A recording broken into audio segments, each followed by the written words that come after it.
반갑습니다. 이번 시간에도 기출문제에 관해서 하도록 하겠습니다.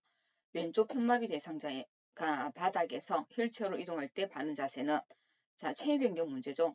체위 변경 문제는 기본적인 동작이 5가지가 있다고 했습니다. 침대의 머리 쪽으로 올리는 자세, 밑으로 내려와 있는 대상자를 침대 머리 쪽으로 올리는 협조가 되는 경우와 협조되지 않는 경우가 있다. 그리고 옆으로 눕히는 것, 그리고 오른쪽 왼쪽으로 치우친 대상자를 가운데로 데리고 오는 거, 그리고 이렇게 앉히는 거, 이렇게 세우는 거.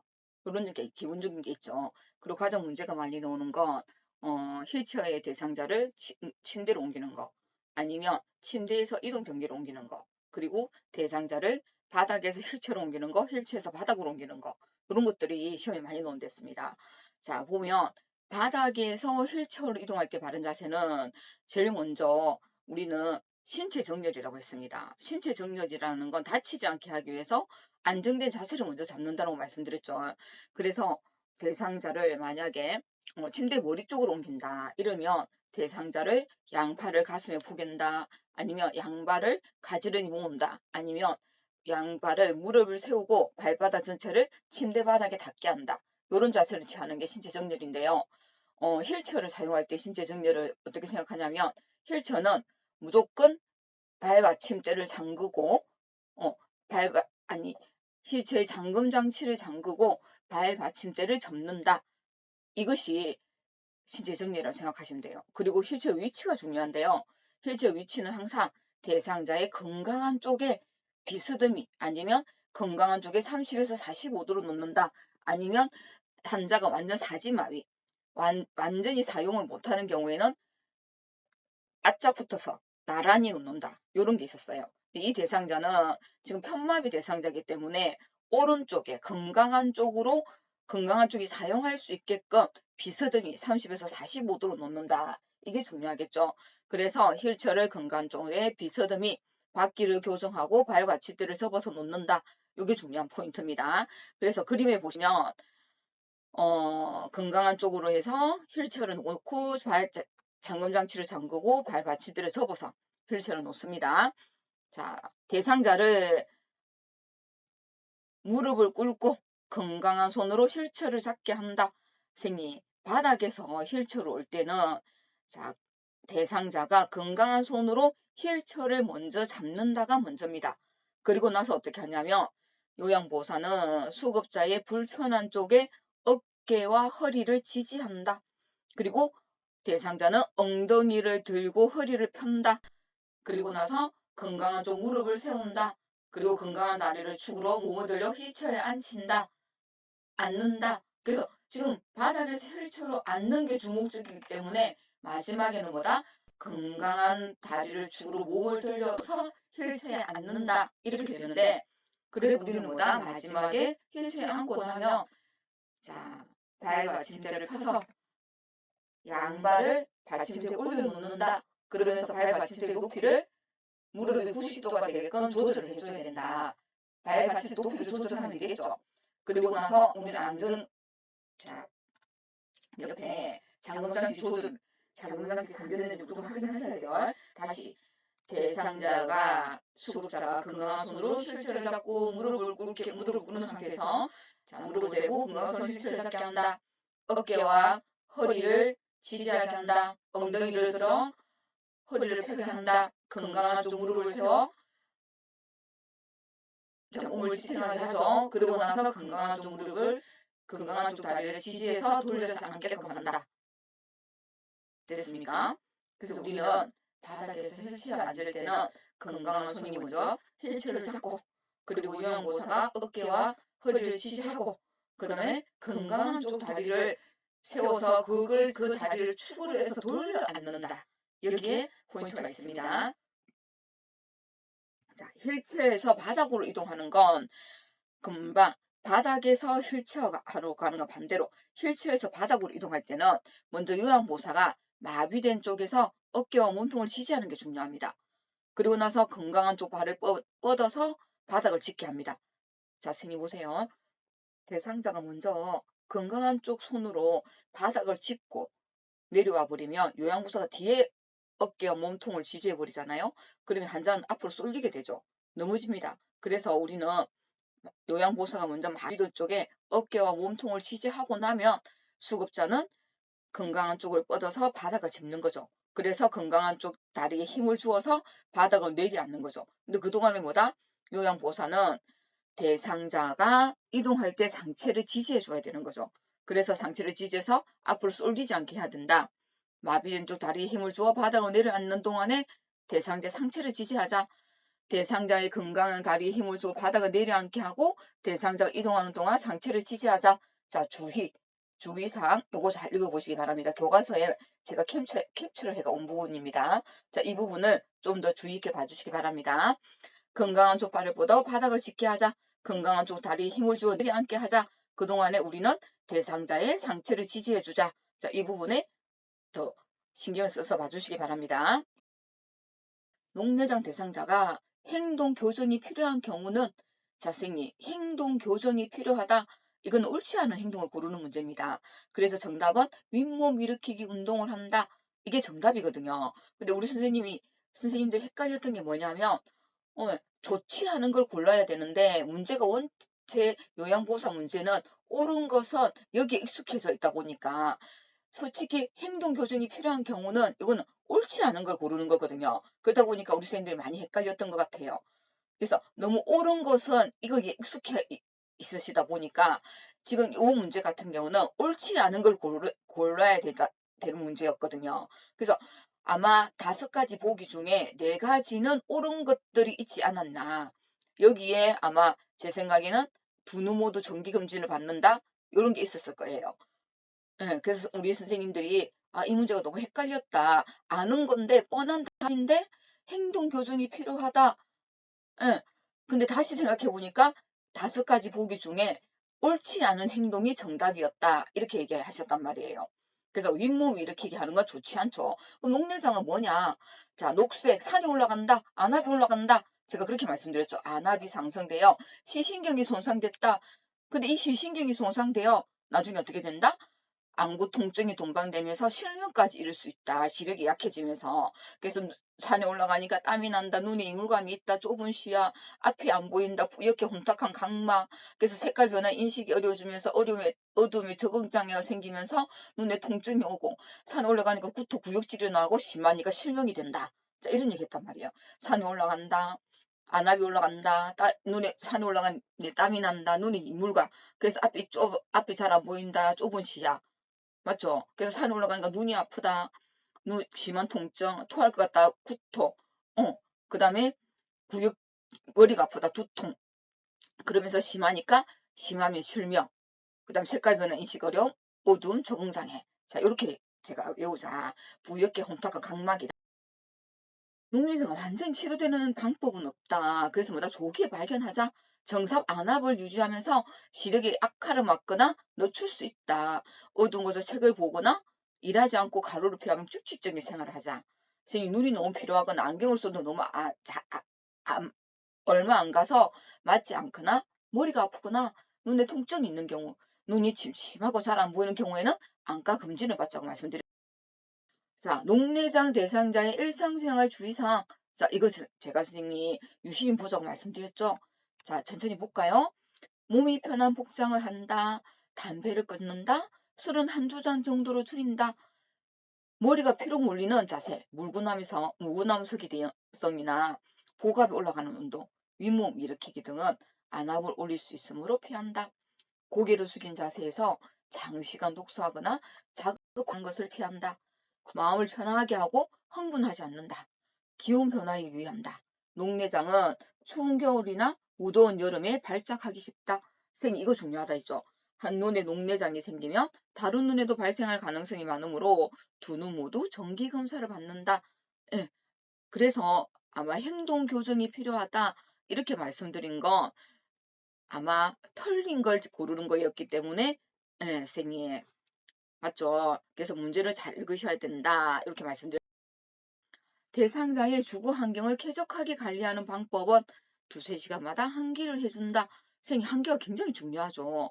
선생님 동그라미 6번에 있죠? 환기는 뭐다? 2~3시간 간격으로 하자. 3번을 하자. 10분에서 30분 동안 창문을 열어서 환기를 하자. 자, 선생님 쾌적한 온도는 몇 도냐? 여름에는 22도에서 25도다. 겨울에는 몇 도냐? 18에서 22도다. 선생님, 전체 난방이 뭡니까?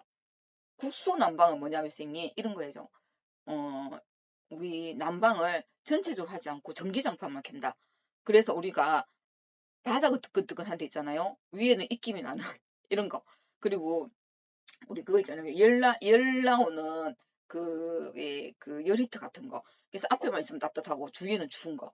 이렇게 하지 않고 전체적인 보일러를 떼서 우리가 방에 있거나 복도에 가나 화장실에 가나 적당하게 온도를 유지하는 이걸 전체 난방이라 하거든요. 근데 선생님 기름값이 너무 비싸니까 사실 전체 난방이 하기가 힘들잖아요. 그렇지만 우리는 전체 난방을 해야 된다. 습도는 40에서 60%가 좋다. 여름에는 제습기를 사용하고 겨울에는 가습기를 사용하자. 근데 선생님, 자 보세요. 화장실에 습기가 있을 때는 뭘 사용한다고 되어 있습니까? 정답은 환풍기입니다. 자, 자연세광은 자외선에 의한 살균 효과가 있다. 그래서 우리는 어떻게 했습니까? 이건 조금 벗어난 거지만 이불도 햇빛에 말린다. 자외선에 살균 효과가 있어서 이런 게 있었죠. 10시에서 2시 사이에. 하지만 면이불은 햇빛에 말리고 양모나 오리털 이불은 그늘에서 말린다. 이런 것도 있었습니다.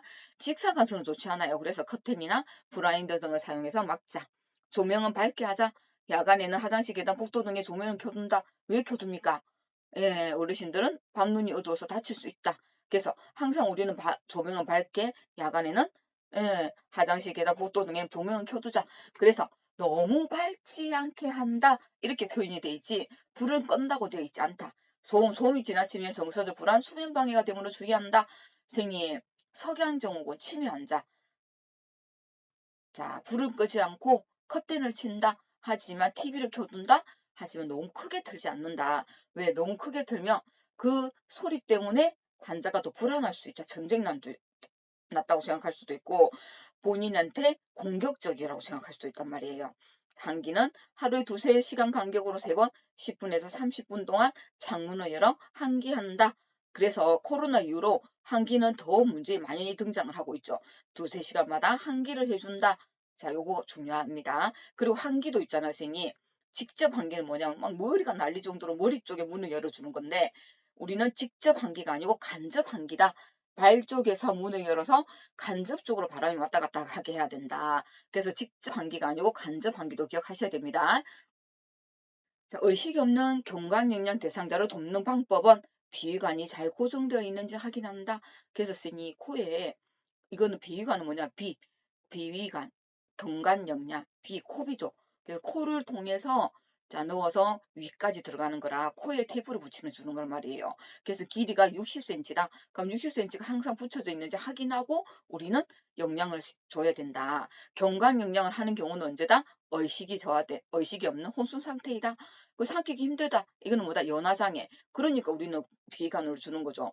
얼굴, 머리에 부상이나 수술을 했을 때 마비가 있을 때 이럴 때 저희는 경관영양을 합니다. 생이자 비관이 고정되는지 확인한다. 경관영양 대상자를 돌보는 방법. 우리는 의식이 없어도 식사 시작과 끝을 알려야 됩니다. 영양주머니는 매번 깨끗이 씻어서 말린 후 사용한다. 영양액은 유통기한 이내의 것을 사용하면서 체온 정도의 온도로 데워서 준비하자. 선생님, 영양액은 단백질이죠. 우리는 그래서 유통기한을 꼭 지켜야 되고요. 선생님, 몸 안에 들어가는 거기 때문에 체온 정도의 온도를 유지해야 된다. 너무 차가우면 통증을 유발합니다. 비위관이 막히거나 새거나 역류하면 즉시 우리는 비위관을 잠그고 간호사에게 연락해야 되죠. 선생님, 농도가 너무 진하면 상할 수 있고 너무 빠르게 주입해도 우리는 설사를 할 수 있다. 설사를 하면 뭐다? 탈수를 유발한다. 속도는요. 1분에 50ml 이상 주입하면 안 됩니다. 자, 선생님. 비위관은 코로 들어간다 했잖아요. 코에 간이 들어가 있다 보니까 환자분들이 뭔가 불편하다 보니까 입으로 숨을 많이 쉬더라고요. 그래서 입을 벌리고 있는 경우가 많아서 입안을 청결히 입술 보호제를 발라주면서 구강 간호를 잘해줘야 됩니다. 그래서 입안이 건조하고 갈증을 예방해줘야 되는데 그리고 뭐다? 환자분들이 가만히 보면 약간 있잖아요. 역류하다기보다는 약간 트림이라기보다는 입안에 간급식이 올라오는 경우가 많아요. 그래서 구강, 이안이라든지 그 천장이라든지 부위가 이 찌꺼기가 많이 약간 끼어 있는 경우가 많을 수 있거든요. 그래서 구강 간호를 잘 해줘야 돼요. 코 속에 분비물이 축적이 되기 쉬워요. 코딱지가 많이 생긴다 할 수 있죠. 그래서 비위관 주변에 청결히하고 윤활제를 바른다. 그리고 그동이 가능한 대상자는 앉게 하는데 선생님 못 앉는 경우도 있겠죠. 그런 경우에는 오른쪽으로 눕힌다. 자 선생님 밑에 참고로 한번 볼게요. 왜 오른쪽으로 눕히냐. 위의 모양이 왼쪽으로 기울어져 있어서 오른쪽으로 누우면 기도에 역류 가능성이 줄어들고 중력에 의해 영양액이 잘 흘러내려간다. 그래서 기도의 역류 가능성이 줄고 영양액이 잘 흘러내려가기 때문에 우리는 대상자를 오른쪽으로 놓습니다. 영양액은 뭐다? 위장보다 높은 위치에서 중력에 의해서 들어가게 합니다. 영양액의 온도는 체온 동도가 적당하다. 너무 차가우면 통증이 유발된다. 1권에 50ml 이상 주입하면 안 된다. 자, 주입 시 구토나 청색증이 유발하며 비관을 잠그고 시설장에게 알린다. 만약에 비관이 빠졌다. 그럼 요양보호사 임의로 비관을 밀어넣거나 빼면 안 된다. 무조건 우리는 시설장에게 알려야 된다. 비관이 새거나 영양액이 역류될 때는 비관을 잠근 후 의료기관에 방문하게 하거나 반드시 시설자, 관리 책임자 간호사에게 연락해야 됩니다. 자, 경감영양 시사가 끝난다고 해서 바로 눕힐 게 아니고 상체를 높이고 30분 정도 앉아있게 해야지만 역류가 되지 않고 소화가 되겠죠. 자, 이런 것들 유념하시기 바랍니다. 요양보호사의 요통 예방 운동 자세. 자, 요런 문제가 나왔네요. 고양이 자세다. 네 발 엎드린 자세에서 엉덩이를 발 쪽으로 보내서 쪼그려 앉는 요 자세를 말합니다. 자, 고양이 자세. 자, 시험에 잘 나오지 않는 문제가 나왔어요. 자, 요거 눈에 익히시기 바랍니다. 요통을 예방하면서 물건을 이동하는 방법이 뭐냐? 물건을 양쪽으로 들어올릴 때, 자, 머릿속에 한번 떠올려볼까요? 허리를 펴고 무릎을 굽혀 몸의 무게 중심을 낮추고 지지면을 넓힌다. 무릎을 펴서 물건을 들어 올립니다. 허리가 아니고 물건을 든 상태에서 방향을 바꿀 때는 허리를 돌리지 않고 발을 움직여 조절한다. 물체는 최대한 몸 가까이 위치하도록 하여 들어 올린다. 허리가 아닌 다리를 펴서 들어 올린다. 자, 머릿속에 그려지시죠? 스트레칭 주의사. 이건 요양보호사님들의 스트레칭이죠. 같은 동작은 5에서 10회 반복한다. 5에서 10회를 반복합니다.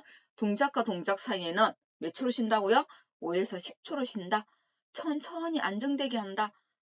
숨을 너무 급하게 쉬는 게 아니고 호흡을 천천히 쉽니다. 통증을 느끼지 않고 시원할 때까지 한다.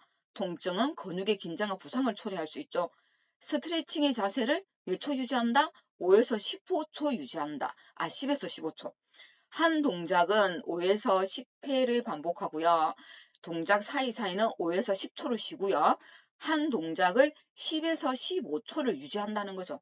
10에서 15초를 유지합니다. 왜? 근섬유가 충분히 늘어나 효과를 볼 수 있으니까. 그리고 뭐다? 상하 좌우 균형 있게 교대로 한다. 이거는 요양보호사님의 스트레칭 시 주의사항입니다. 예전에는 문제 진짜 많이 나왔어요. 요통 예방, 요추 안정한 운동. 자, 1, 2, 3, 4, 5, 6, 7 숫자대로 되어 있죠. 바로 누운 자세에서 무릎을 구부리고 엉덩이를 들어 올리고 바로 누워 무릎을 구린 상태에서 옆으로 허리를 천천히 돌린다. 옆으로 누워 다리를 벌린 상태에서 아래 다리를 들어 올려 두 다리를 붙인다. 엎드려 누운 상태에서 다리를 위로 들어 올린다. 엎드려 누운 상태에서 머리와 다리를 동시에 위로 들어 올린다. 네 발 엎드린 자세에서 엉덩이를 발 쪽으로 보내어 쪼그려 앉는다. 이게 고양이 자세죠. 양쪽 다리를 앉은 자세에서 팔을 앞으로 뻗어 허리를 굽힌다. 이게 요통 예방. 요통이 뭐냐? 허리 통증이죠. 자, 허리 통증. 요통을 뜻을 몰라서 제 주위에 시험을 틀린 분도 있습니다. 손목 통증. 손바닥과 손가락이 저리는 등 이상 증상이 나타난다. 손의 감각 이상, 저린 감각, 통증, 근력 약화가 특징이다. 손목을 지나치게 손바닥 방향으로 힘을 주어 굽힐 때 악화되는 경향이 있다. 밤에 통증이 악화되어 밤잠을 설치는 경우가 흔하다. 손을 틀게 되면 저림과 통증이 일시적으로 완화된다. 수분관 증후군이죠. 자, 손, 손목 부위에 건골게 지나는 양쪽의 손목을 맞대고 미는 동작을 유지한 채 최소한 1분 정도 손목을 구부릴 때 손바닥과 손가락이 저린 증상이 심해지는지 확인하는데요. 이 동작으로 1분 정도 있을 때 손저림이 심해지면 이게 수근관 증후군이죠. 근데 이 수근관 증후군이 손을 털면 저림과 통증이 일시적으로 완화가 된댔거든요. 그래서 골절 환자 문제에서 손을 턴다 이렇게 나오는데 이게 정답을 체크한다고요. 골절 환자는 그대로 둬야 되죠. 선생님 헷갈리시면 안 돼요. 골절은 절대로 손을 털면 되지 않아요. 그런데 수근관 증후군에서는 특징이 뭐다? 예, 손을 털면 저림과 통증이 일시적으로 완화된다. 자, 헷갈리시면 안 된다. 자, 수근관 증후군은 활련 테스트죠. 활련 테스트. 이 활련 테스트를 했을 때 1분간 이렇게 있고 나면 약간 손이 저리단 말이에요. 자, 이것이 뭐다? 수근관 증후군이다. 근데 이 수근관 증후군의 또 특징이 손을 털게 되면 저림과 통증이 일시적으로 완화가 된다. 자, 요게 수근관 증후군이다. 그래서 이걸 일시 선생님들이 헷갈려가지고 자, 골절 환자를 손을 턴다. 여기에 선생님들이 동그라미를 치신다. 자, 그거랑 헷갈리시면 안 된다. 손목에 골절이 의심이 되는 대상자는 절대 움직이면 하면 안 된다. 하지만 수근관 증후군이 의심이 가는 대상자는 손을 틀면 그 저림이 일시적으로 완화가 된다. 자, 이걸 구분해 주시면 되겠습니다. 자, 제 설명이 조금 이어가나요?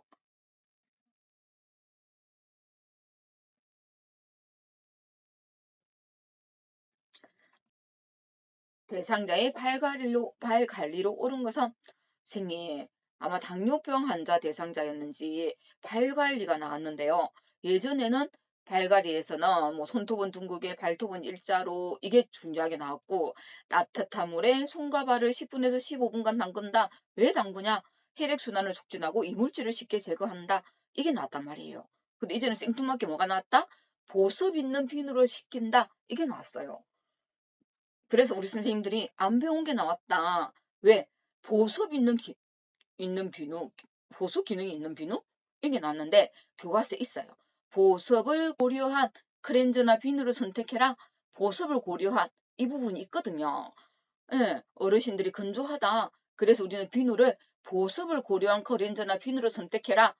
선생님, 우리가 아무리 강조하진 않았지만 아무래도 비누를 사용할 때 보습이 있는 비누가 낫겠죠. 그래서 보습이 있는 비누로 씻긴다. 주기적으로 오일이나 로션을 사용해라. 따뜻한 물에 손과 발을 담그는데 10분에서 15분간 담근다. 왜? 혈액순환이 촉진되고 이물질이 쉽게 제거된다. 방수포를 깔고 비누로 손가락 발가락 사이를 싱크대에 헹궈라. 손톱은 둥글게 발톱은 일자로 잘라라. 손발톱이 심하게 파고들었거나 발톱 주위 염증이 생기면 시술장이나 간호사에게 보고해라. 손톱은 둥글게 발톱은 일자로. 그래서 예전하고 문제가 형태가 많이 바뀌었다. 예전에는 손톱은 둥글게 발톱은 일자로. 왜 따뜻한 물에 담그냐? 혈액순환이 촉진되고 이물질을 쉽게 제거하기 위해서다. 근데 요즘에는 뭐다? 보습 있는 비누로 씻겨라. 근데 선생님, 우리가 발 관리에서 또 중요한 거는 뭐다? 닦을 때는 수분이 완전히 없게끔 완전히 닦이고 나서 로션이나 오일을 발라야 됩니다. 그리고 이런 게 있죠. 만약에 이분이 발톱 사이에 원래 섭진이 있었어요. 그랬을 때는 원래 발랐던 로션이나 오일을 발라요. 연고를. 그런데 갑자기 새로운 섭진이 발견이 됐다. 이러면 우리는 뭐다? 시술장이나 간호사에게 보고한다. 이런 것들. 그래서 요즘에 등급 1등급 대상자에게 요양보호사가 할 수 있는 저치로 옳은 것은 여기 이런 게 나오잖아요. 투약을 한다. 예, 대상자에게 처방된 약을 먹인다. 이런 것들. 요양보호사가 할 수 있는 행위가 뭐냐? 요양보호사의 업무를 너희가 알고 있냐? 이런 문제. 자, 대상자가 쓰러져 경련할 때 거품이 나오면 고개를 옆으로 돌린다. 고개를 옆으로 돌린다. 그런데 이거는 고개만 옆으로 돌린단 말이죠. 그런데 심폐소생술에서 회복 자세는 몸을 옆으로 다 돌렸죠. 자, 경련은 뭐냐? 뇌세포의 비정상적 자극으로 몸의 근육이 비자발적으로 수축하는 증상이다. 무조건 우리는 선생님 응급처치에서는 주변을 깨끗이 하고 또 뭐다? 그 대상자의 몸에 있는 장신구를 다 제거해야 돼요. 그리고 무조건 119에 신고하고 주변에 위험한 물건을 치우자. 경련이 발생한 시간을 기록하자. 대부분 15분 이내에 종료가 된다는 거죠. 대상자를 바닥에 눕히고 베개를 받쳐서 머리에 손상을 보호하자. 부드러운 걸 받쳐주는 거죠. 상의를 느슨하게 하고 고개를 옆으로 돌린다. 억지를 시도하거나 입에 무언가를 넣지 않아요. 요즘에 물리지 않아요. 물을 주면 안 되죠. 경련이 멈출 때까지 지켜보고 멈추면 휴식을 취하게 한다. 요즘에는 선생님 입안에 서랍자 같은 거 물리지 않습니다. 자, 그대로 둡니다. 그냥 우리는 주변을 깨끗하게 하고 바르게 평평한 데서 눕히고 머리 밑에 부드러운 것을 받쳐주고 고개를 옆으로 돌리고 그냥 그대로 지켜보는 거죠. 그리고 멈춤을 쉬게 하고 만약에 멈추지 않으면 바로 119 신고하는 거죠. 예, 제가 볼 때는 119 신고하는 게 먼저입니다. 자, 질식. 목에 뭐가 걸렸어요. 음식을 먹었는데. 자, 목을 조르는 자세를 하거나 기로운 표정을 짓거나 갑자기 기침을 한다. 숨을 쉴 때 이상한 소리가 나면 우리 무조건 신고해야 돼. 그런데 의식이 있고 숨도 쉬고 있다 강하게 기침을 해야 뱉어내게 해야 되지. 거기에다가 손가락을 넣어서 꺼내려고 하면 더 음식이 안으로 들어갈 수도 있어요. 그래서 구토를 유발하거나 등을 두드리거나 절대 물을 주면 안 되죠. 의식 있고 기대 폐색이 확인되면 할미법을 써라. 할미법은 뭡니까? 대상자의 등 뒤에 서서 배꼽과 명치 주변에 주먹을 쥔 손을 감싼 후 양손으로 해서 후상방으로 잡아당겨서 위로 올리는 거죠.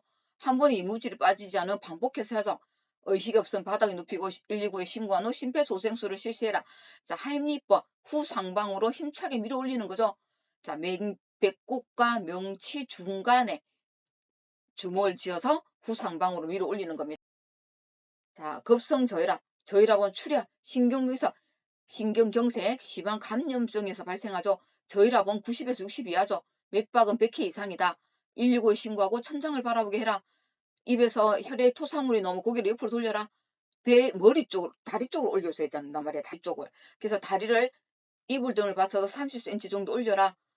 자동 혈압계가 있다면 신속하게 혈압과 맥박을 체크해라. 상황이 종료 때까지 음식을 주면 안 된다.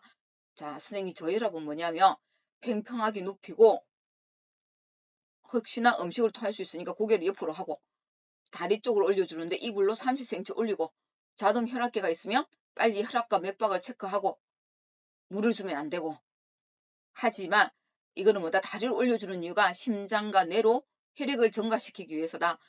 하지만 심장이 안 좋은 대상자는 눕기보다는 앉은 자세가 훨씬 더 편안하게 느낄 수가 있다. 대상자가 가장 편안하게 느끼는 자세가 좋은데 심부전 대상자는 눕기보다는 앉은 자세를 더 편해한다. 자, 이거 우리 심부전에 배웠습니다. 기자호흡, 앉아서 숨쉬는 자세를 더 편해한다고 했습니다. 자동 혈압계가 있다면 신속하게 혈압과 맥박을 측정한다. 요거 중요하다. 자, 출혈. 1리터 이상의 출혈 발생 시 생명의 위협을 초래하는 쇼크 상태에 빠진다. 저혈압. 출혈량이 적으면 장갑을 낀 후 지혈하라. 장갑을 착용하고 출혈 비율을 노출해라. 출혈량이 적다면 멸균 껴들을 착용하여 활용해서 상처를 압박하자.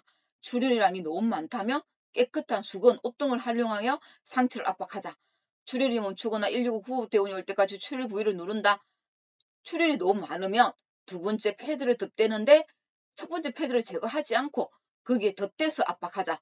쇼크가 의심되는 상황에는 다리를 높이는 자세를 하자. 왜? 저혈압이 의심되니까. 출혈이 멈추면 상처 부위에 드레싱을 실시한다. 선생님, 출혈에서는 두 번째 패드를 덧댈 때는 첫 번째 패드를 제거하지 않고 그 자리에 바로 덧대는 게 중요하죠. 그리고 출혈은 저혈압이 의심되니까 다리를 올려주는 자세가 중요하다. 멸균 끄지를 대서 바로 누른다.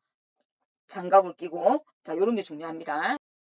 약물 중독, 갑작스런 구토, 불안정한 호흡, 의식 저하 등의 변화 발생. 119에 신고하고 의식이 없으면 천장을 바라보는 자세로 눕힌다. 입에서 거품이 나오니까 고개를 옆으로 돌린다. 약물 중독도 고개를 옆으로 돌리죠. 119 구급대원이 올 때까지 대상자 곁에서 상태 변화를 관찰해야 돼요. 복용한 물질이 있다면 용기체 119 구급대원에게 전달하자. 혹시나 토사물이 있다면 그것 또한 모아서 119 구급대원에게 전달해야 된다. 맞죠? 그래서 복용한 물질이 있다면 용기체 119 구급대원에게 전달한다. 토사물이 너무 고개를 옆으로 돌린다. 옆에서 상태를 관찰한다. 이런 것들이 중요해요. 화상, 1도 화상, 2도 화상, 3도 화상이 있다. 1도 화상은 표피처, 2도 화상은 진피, 3도 화상은 피하지방까지 있는 것이다. 장갑을 착용하고 통증이 없어질 때까지 15분 이상 찬물에 담근다.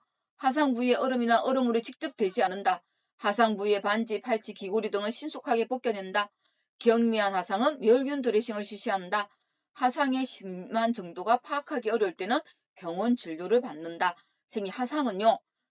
화상 부위에 얼음이나 얼음물은 직접 되지 않고요. 통증이 없어질 때까지 15분 이상 찬물에 담근다. 이게 중요합니다. 그리고 수포는 터트리지 않습니다. 골절 후 스스로 움직이기 어려울 정도로 심한 통증, 외형상 변형이 관찰되면 응급조치를 한다. 생이 119에 신고하고 대상자를 안정시키고 스스로 움직이지 않도록 해야 돼요. 손상 부위의 반지나 팔찌 등을 벗겨내고요. 골절 여부 확인이 어려우면 병원 진료를 받도록 권해야 되죠. 생이 골절은요, 무조건 움직이지 않도록 해야 됩니다. 자, 급여 제공 기록지를 바르게 작성한 예 혈액 투석하는 대상자의 병원에 동행함. 자, 누구를? 혈액 투석하는 대상자를 병원에 동행함.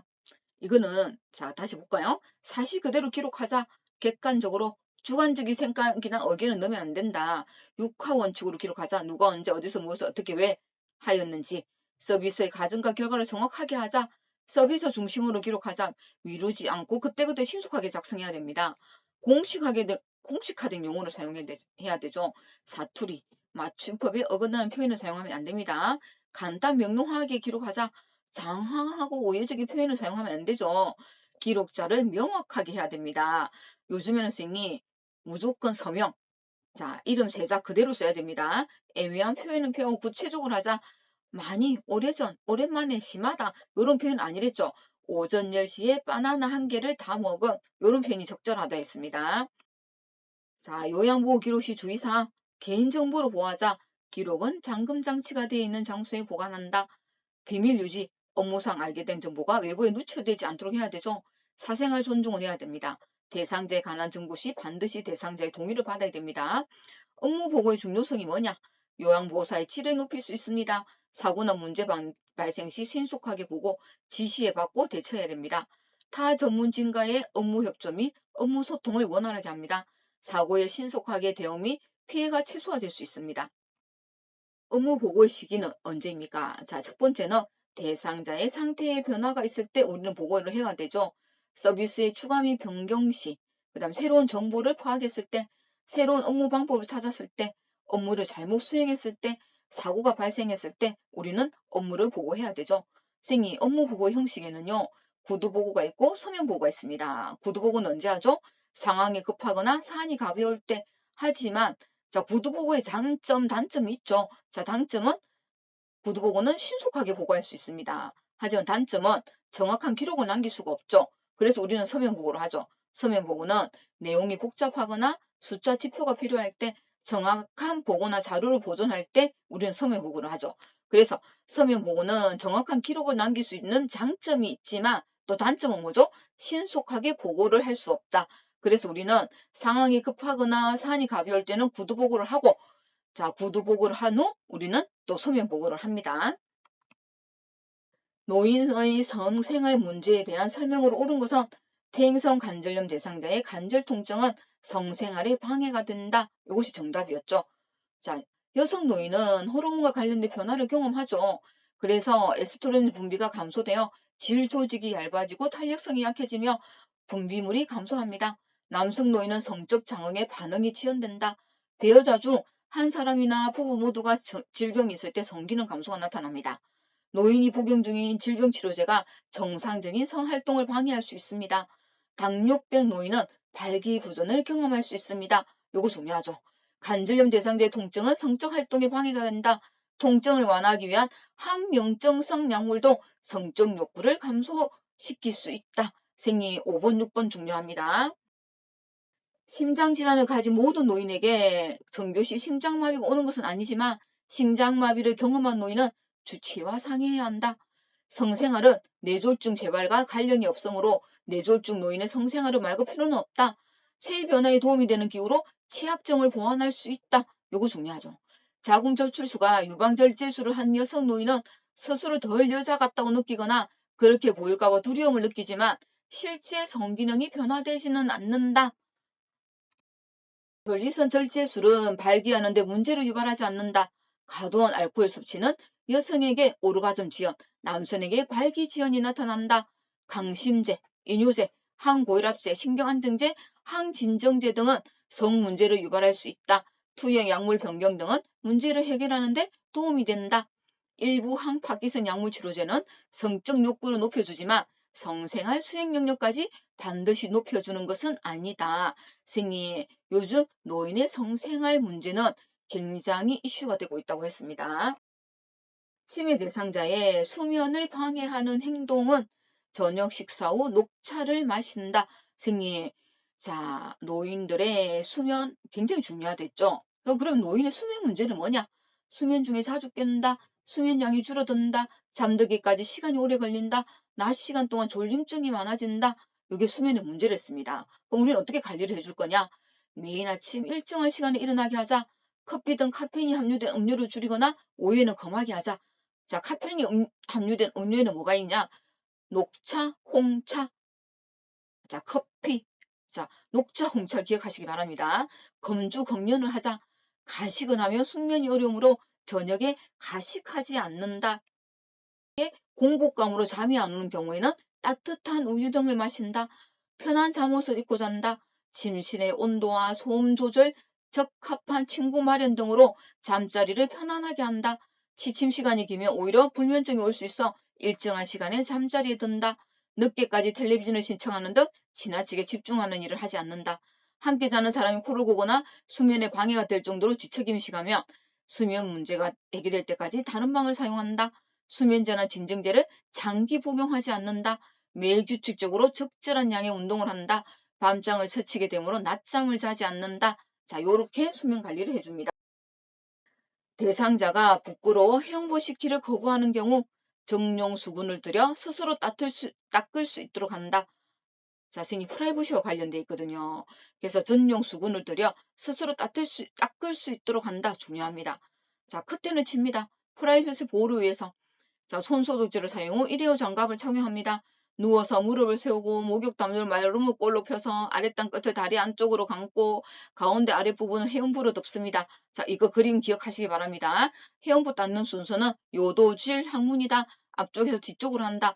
선생님, 이거 중요합니다. 남성은 엉경을 수건으로 잡고 피부가 겹치는 부분을 닦는다. 이거 중요하다. 예. 해운부나 엉경을 닦을 때는 전용 수건, 꺼져나 솜을 사용한다. 전용 수건 기억하세요. 해운부에 악취나 염증, 분비물이 생기면 선생님, 해운부에 악취나 염증, 분비물이 있으면 시설장에게 보고한다. 이거 중요해요. 선생님, 요즘에 남성은 엉경을 수건으로 잡고 피부가 겹치는 부분을 닦는다. 이것도 꼭 기억하시기 바랍니다. 정용 수건을 들여 스스로 닦을 수 있도록 한다. 왜? 이거는 성적 학대와 프라이버시와 관련이 있거든요. 이거 꼭 기억하시기 바랍니다. 뇌병변 언어 장애가 있는 대상자와 소통할 때 그림판을 이용하여 대해야 한다. 선생님 말씀드렸죠. 언어 장애. 그림판을 이용하자. 소음이 없는 곳에서 얼굴과 눈을 응시하며 천천히 말해라. 면담을 할 때는 앉아서 답변이 끝나기 전에 다음 질문을 하지 않는다. 이해가 된 경우 예 아니요 등으로 짧게 대답해라. 실물 그림판 문자판 등을 이용해라. 눈을 깜빡이거나 손짓, 고개를 끄덕이는 등 의사표현을 하게 해라. 잘 표현하였을 때는 칭찬과 더불어 긍정적 공간을 표현해준다. 식중독 예방을 위해 식조리 관리 방법. 선생님, 달걀은 씻지 않고 정용 용기에 넣어 냉장 보관한다. 자, 요렇게 자주 나옵니다. 육류, 가금류. 자, 보세요. 가금류, 자, 이거는 닭, 오리, 고기를 말합니다. 완전히 물봉하거나 밀폐 용기에 담아 냉장 냉동 보관하자. 한 번 먹으실 만큼 나누어 밀봉 냉동 보관한다. 녹인 것은 재냉동하시면 안 돼요. 생선 조개류는 생선은 내장을 제거 후 흐르는 물에 씻어 물기 제거 냉장 냉동 보관하자. 조개류는 흐르는 물에 씻어 놓은 냉장 냉동 보관하자. 달걀은 식지 않은 상태로 종용 용기에 담아 냉장 보관하자.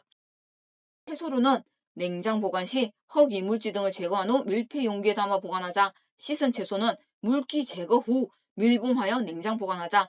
데친 채소는 한 번씩 먹을 만큼 밀폐 용기에 담아 냉동 보관하자. 감자, 고구마는 통풍이 잘 되며 서늘하고 어두운 곳에 보관하자. 과일류는 냉장 보관 시 흙, 이물질 등을 제거한 후 밀폐 용기에 담아 보관하자. 열대 과일은 실온 보관, 그 외의 과일은 냉장 보관하자. 수박은 적당한 크기로 잘라서 밀폐 용기에 담아 냉장 보관하자.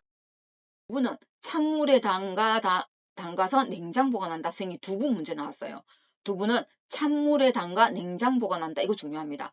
우유 유제품은 10도 이하 냉장 보관. 조리 음식은 밀폐 용기에 담아 날 음식과 구분하여 보관한다. 날 음식과 구분하여 보관한다. 이거 기억하세요. 생으로 먹는 채소 과일은 100ppm 농도로 희석된 소독액으로 소독한다. 이것도 기억하세요. 생으로 먹는 채소 과일은 100ppm 농도로 희석된 소독액으로 소독한다. 냉동식품 사용은 12시간, 24시간 이전에 냉장실로 옮겨 해동해라. 냉장실. 급하게 해동할 경우는 밀봉한 후 흐르는 찬물에 해동해라. 전자레인지에서 해동의 식품은 냉장 보관하지 않고 바로 조리해라. 이거 중요합니다. 교차 감염을 막기 위해서는 자주 씻고 조리도구 구분해서 사용해라. 조리식품 취급 시 일회용 위생장갑을 사용하고 음식을 먹은 만큼 덜어서 먹어라. 생이 전자레인지에서 해동한 식품은 냉장 보관하지 않고 바로 조리해야 됩니다. 급하게 해동할 경우는 밀봉한 후 흐르는 찬물에서 해동해야 됩니다. 냉동식품은 12, 12, 24시간 이전에 냉장실에 옮겨서 해동해야 됩니다. 자, 요거 기억하세요. 실온 보관이 좋은 식품은 복숭아 등 후숙과일, 양파, 파, 감자, 고구마, 마늘, 생강, 무, 토마토, 바질빵, 꿀, 커피, 올리브유가 있고요. 후숙 과일은요. 상온에서 일정 기간이 지난 뒤 먹으면 영양가가 좋아지고 더 맛있어지는 과일은 토마토, 복숭아, 무화과, 바나나, 망고, 키, 아보카도가 있는데 망고가 시험이 많이 나왔어요. 식중독 예방 6대 수치, 손 씻기, 흐르는 물에 비누로 30초 이상, 완전히 가열하여 익혀먹기, 물은 끓여서 먹는다, 조리기구, 식기, 도마, 칼, 그 다음에 조리대 포면 등 세척하고 소독한다, 채소와 과일 등 1, 2분 담근 후 흐르는 물에 3회 이상 씻는다. 생이 채소와 과일은 물에 1, 2분 담근 후 흐르는 물에 3회 이상 씻는다. 이거 잘 아셔야 돼. 채소와 과일은 물에 1, 2분 담근 후 흐르는 물에 3회 이상 씻는다. 이거 기억하세요. 칼, 도마 등은 육류용, 어류용, 채소, 과일류, 조리 음식용 등을 구분해서 사용하는데 칼도마가 한 개일 때는 과일, 채소류, 육류, 생선류, 닭고기류 이거 기억하세요. 냉장고는 5도 이하, 냉동고는 마이너스 18도 이하 이것도 기억하시고 생리 식중독 예방 6대 수치 이거 기억하세요. 자, 대상자의 침상 관리로 올바른 것은 요는 습기 배출이 용이한 재질로 깔아둔다. 자, 요는 습기 배출이 용이해야 되죠. 요 매트리스 단단하고 탄력성 지지력이 뛰어나고 습기를 배출해야 된다. 너무 푹신하면 자세가 나빠지고 피로해지기 쉽다. 세균이나 진먼지, 진드기가 발생하므로 한 달에 한 번씩 말려라.